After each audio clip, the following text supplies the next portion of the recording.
Welcome to the Everyday is Saturday podcast, the #1 motivation show on the planet. No more Mondays for you. It's time to make every day Saturday. Boom! This is the podcast where we help you to accept who you are, not where you are. On the roller coaster of life, you know we only sit in the front seat, champion. So make sure you are fastened and tight. Let's go! Tired of feeling run down all the time during the week? We can help you make every day feel like it's a Saturday. Let's go. Pack your bags. It's time to leave Averageville. Introducing the man who thinks abnormal stands for above normal. When you're on fire, people will travel from miles around to watch you burn, baby. We are fired up. The host of the Everyday is Saturday show, Sam Crowley. Hello, champion, and welcome back to the Everyday is Saturday podcast. Let's dive right in to today's show. Hit the gym. I'm just an FYI update. Wrapping up week 3 of Back at It. Now that the colder months are here in Ohio, I'm at the gym a lot more. Golf course, not so much. Be lying if I told you that I wasn't a little bit sad about that. But feels good to be back at it. Hit a cardio workout today that really kicked my butt. But, you know, you're getting stronger every day, and that's the way I looked at it. 3 weeks ago, yeah, not so much. I didn't feel strong at all. Had to kind of hit the reset button. So I don't go to the gym mainly between the months of May through September because I'm on the golf course. And, yeah, that's my workout. But, yeah, November through February into March, I hit it a lot. And there's a great book out there, by the way. I've recommended this on the podcast before. It's called Younger Next Year. It's by Chris Crowley. No relation. I actually have a brother named Chris Crowley. No relation to me, though, and Dr. Henry Lodge. And it's called Younger Next Year. If you get a chance to pick it up on Amazon or Audible, you can listen to the audiobook like I did. It's very simple. I like simple. Our motto is do simple better. It talks about getting started. You know how a lot of individuals, the reason they just simply don't start getting healthy is because it's tough. I mean, at the beginning, it is... There's no joke. There's so many parallels between health, working out, and entrepreneurship. That's why I use that a lot, that parallel. Heck, I use golf a lot, too, starting with that. Anything that you try for the very first time, it's going to be rough. It's going to be clunky. You're not going to see any progress. You know, when I coach our podcasting clients as well, we always talk about the first 100 episodes. They don't matter. Why? Because they don't matter. It's all about the process. Embrace the process. Divorce yourself from the outcome. And you're not going to see results. So if you enjoy doing things without seeing results, then become an entrepreneur. Then start working out, you know. I think the great thing, though, about working out is you actually will. You give it a couple, 3 weeks in, you start seeing results. Maybe not even in the way you look. I would never jump on a scale in the first 30 days. Ever jump on a scale. Stay away from scales. They lie. I mean, there's so many variables. We won't get into it, but there's so many reasons why you could be getting so much healthier and not seeing it in the loss of pounds on a scale. Bet you see it in the waistline, though. Bet the pants are a little looser. There's just so many variables. You know, people get on the scale and they're just like, oh, my God, how did I gain 2 pounds? Haven't even been eating. I've been running. It'll happen. It'll happen. Stay with it. But I love that book simply because there are so many great parallels between that and the entrepreneurial journey. You know, one of the things I remember inside the book, you know, I should really dive back into this thing. It's been 2 years, I think, since I've read it. So I love reading. I'm not a fan of reading, you know, lots and lots of books. I am a big fan of reading the same book over and over again because you just pick up so much that you didn't see the first time. But in the book Younger Next Year, they talk about, for example, when you're looking at cardio, and it's okay to walk. You know, you don't need to be running and doing that high-intensity cardio every single time you do cardio. You could simply walk, light jog, just something to get the heart rate up. They say around 113 beats a minute is good. I like that. Honestly, at 113 beats a minute, you don't even feel like you're doing anything. But there's something happening. And then they do recommend mixing in that high intensity, whatever that looks like for you. For me, that's just going in full-out sprints on the treadmill or outside, getting my heart rate up to 160, 170, slowing it back down, getting it back up. But, you know, at the very beginning, it's not easy to do.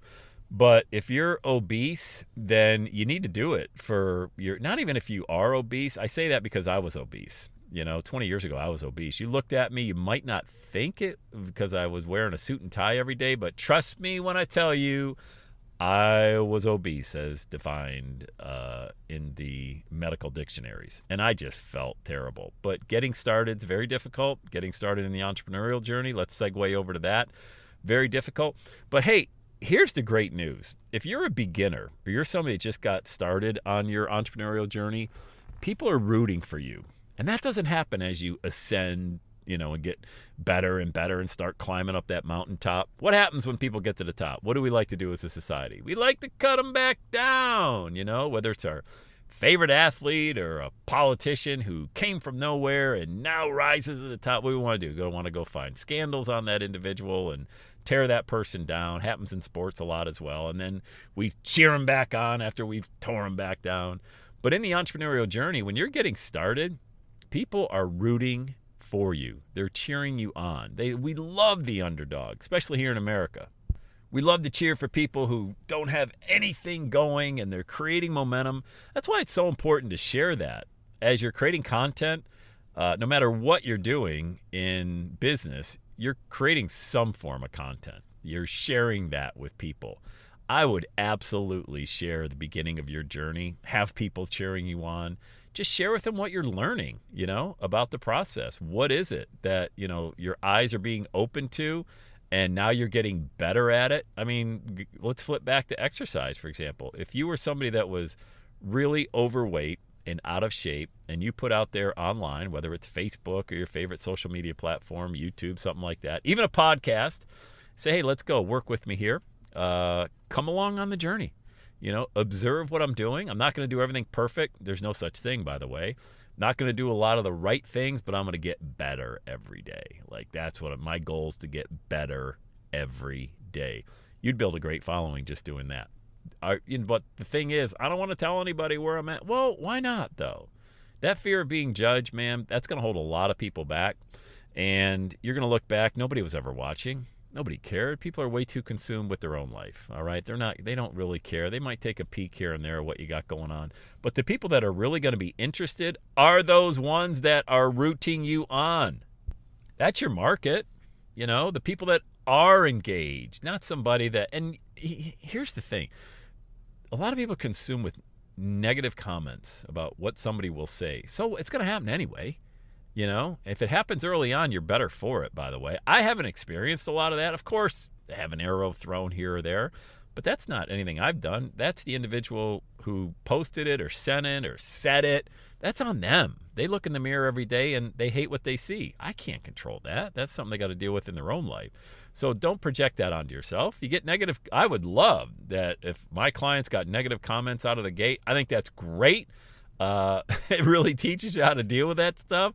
And really put it all in perspective. Just put it in a little capsule, smash it, throw it away, man. It means absolutely nothing. You're built for so much more. Like, your journey is so much bigger than one snarky comment or someone who doesn't get it or they don't get you. None of that matters, man. If you want to really tap into the awesome sauce of getting started on your own entrepreneurial journey, then be the individual that other people would love to root for. Be vulnerable, man. Put it all out there. Let people know, this is what I do know, and this is everything I don't know. I'm going on a journey. I'm a seeker. I'm a searcher. I want to find out more about this process. I want to get better so I can coach people, so I can create products, so I can build a business model around helping other people. Really, you're going to get paid based on the value that you deliver. And if you want to build a little fan club out of the gate, be that person. Be the one who it's easy to root for, not the one who thinks they already have all the answers. I already know all this. Nobody roots for that person. When I first got started, I did exactly what I'm telling you to do. I told everybody, hey, I'm launching a podcast. Got no idea. I'm an international motivational speaker. Didn't even have a passport at the time. So I guess that kind of nixes the whole international thing. But that's what I believed. That's where I believed I was going. And wouldn't you know, in a very short period of time, short being defined as 5 years. I know we think in terms of 5 minutes when we're talking about business and online. But in less than 5 years, I was on stages in Australia, in London, all over, parts of Canada, Toronto, Vancouver. I mean, it was crazy how that vision happened. Not because I did anything spectacular. I just stayed in the game. I made it easy to root for the Every Day is Saturday movement because a lot of people saw themselves in what I was doing. I was the guy that gave the middle finger to corporate America, said, nope, don't need it, don't want the golden handcuffs. I'm going to try to figure this thing on my own. Just want to be a dad. Don't want to be obese anymore. I don't have any time to get to the gym. Now I do, and I want to focus on my family. I want to focus on my health. I'll figure this money thing out. People rooted for it, started to get some traction, and here we are. That's 2023, still going, have no plans of ever stopping. Why would I? I love it too much. And the podcast listeners, 226 countries. I mean, it's crazy, man. What did I do? What did I do that you can't do? Nothing. I just kept talking. I never gave up, never quit, never experienced any amount of hate or negativity out there outside of a few comments. But again, those are people who hate themselves. They don't hate you. They don't even know you. Why would you even give it any energy? You know what I mean? So keep moving and understand at the beginning, if you're just getting started, there's a couple things. The pros, everybody's going to root for you, especially the more reasons you give them to, sharing your story, why you're doing it, why you're so passionate about it. Understand you're not going to see results in a short period of time, short being defined as 1 year, could be 2 years. Who cares? You're in this thing for the rest of your life. It doesn't even make any sense. You would never get something started just to do it for a year. Oh, I'm going to give it a shot. Nobody ever gave it a shot and was successful. The only people that have success are the ones that are committed. You got a great attitude.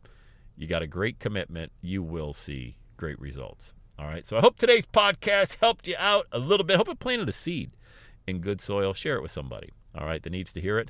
When you're ready to get this movement going, let me help you. Let our team help you. Go to launchmymovement.com, book a call, and we'll have your message live in just a few weeks. Okay, let's go. Say it with me, gang. Have the best day ever. And that's a wrap. Another Everyday Saturday podcast in the books. Thanks so much for listening. Would you do your boy a favor? Would you get on iTunes or wherever you listen to the Everyday Saturday podcast and leave a rating for the show?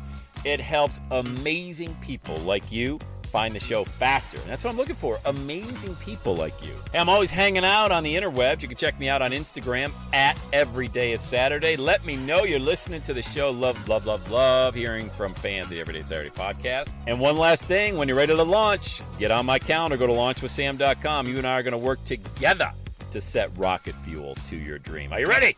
Let's do it. I'll see you on the next Everyday is Saturday podcast.